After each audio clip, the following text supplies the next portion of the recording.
মিষ্টি মেয়ের কথা কিরকম হয় জানেন? মিষ্টি মেয়ে এসে ভদ্র মানুষের মতন বলবে, এই তুমি এই কাজটা করো না, তোমার এই কাজটা করা ঠিক হয়নি, এই কাজটা করলে না গুনাহ হয়, এই কাজটা করলে পাপ হয়। এরকম মিষ্টি মিষ্টি করে বলবে। বলার পর আবার এই মানুষগুলোই দেখবেন এক জায়গায় বসে গোল করে মিটিং করে তারা আবার আলোচনা করবে, অনেক অনেক মানুষের গিফট নিয়ে টানাটানি করবে। একটা কথা কি জানেন, মানুষকে নিয়ে আলোচনা, বৈঠক করা, বিচার করা, সালিশি করা, কে কি করলো, কে কি না করলো, কিভাবে খাইলো, কিভাবে ঘুমালো, এসব আলোচনাগুলো যখন মানুষ করে, এটা মনে হয় তাদের একটা পুণ্য।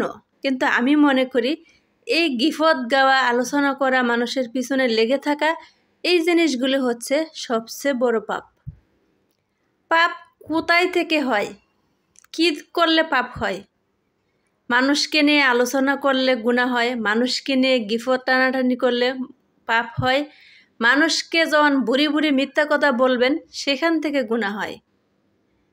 একটা মানুষের হক চুরি করে খাবেন, সেখানে গুনাহ হবে। একজনকে বিনা অন্যায়ে বিনা দোষে দোষী করবেন, সেখানে আল্লাহ নারাজ হবে।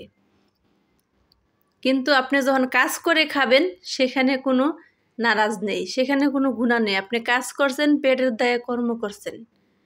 আর কিছু কিছু মানুষ উপদেশটা এত সুন্দর করে দেবে যে তুমি দেখে শুনে একবারে গলে যাবে। আবার নিজেরাই কিন্তু এক জায়গায় বসে বসে মিটিং করবে।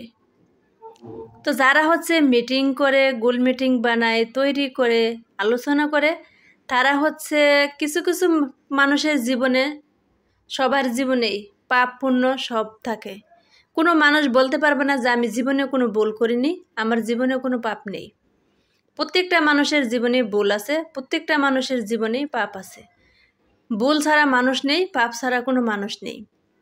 তো যাদের নিয়ে আলোচনা করা হয়, যে মানুষগুলো আলোচনা করে, সেই মানুষগুলো হচ্ছে তাদের পাপ পুণ্যগুলো ধুয়ে মুছে নেয়।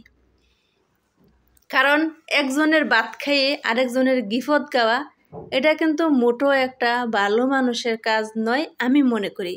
কারণ তোমার ইনকাম, তোমার টাকা, তোমার পয়সা, তোমার বাড়ি, তোমার গাড়ি, তুমি তা নিয়ে খাও, তা নিয়ে থাকো, তা নিয়ে সন্তুষ্ট থাকো। তুমি যদি পারো আরেকটা কাজ করে বেড়াও বা একটা কাজ মানুষকে করতে শেখাও, সেটা হচ্ছে তোমার ভালো, তোমার পূর্ণতা।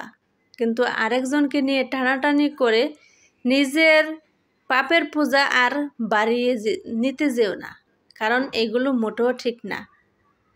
যতটুক উপদেশ মানুষকে দেওয়ার দরকার ততটুকুই দাও। হয়তোবা তোমার সেটা ভালো লাগবে না, তোমার যতটুক মনে হবে জ্ঞানে কুলাবে ততটুক তুমি মানুষকে বলবে যে তুমি এই কাজটা করো না, এই কাজ থেকে তুমি সরে দাঁড়াও বা তুমি সরে আসো। এগুলো কিন্তু ঠিক না, আর এগুলো ভালো না। যদি তার বুদ্ধি জ্ঞানে কুলায়, সে এখান থেকে সরে আসবে। আর যখন তার বুদ্ধি জ্ঞানে কুলাবে না, সে সেখান থেকে সরে আসবে না। সেটা তার ব্যক্তিগত ব্যাপার। তুমি উপদেশ দিয়েছো, সেটা তুমি ভালো করেছো, কিন্তু তার মানে এই নয় যে তুমি তাকে নিয়ে গিফট গাওয়া, আলোচনা করা, এইসবগুলো করবা। তাতে করে তোমারই ক্ষতি হয়, অন্য মানুষের ক্ষতি হয় না। আর পিছনে থাকা মানুষগুলো না সবসময় পিছনেই থাকে, তারা কখনোই সামনে আসতে পারে না। আর আরেকটা কথা হচ্ছে, যখন তুমি একটা কাজে পা বাড়াবে, সে কাজের তুমি কখনোই পিছনের দিকে তাকাবে না। পিছনের দিকে তাকালে সামনে ফিরতে পারবে না। ধন্যবাদ, ভালো থাকবে, সুস্থ থাকবে।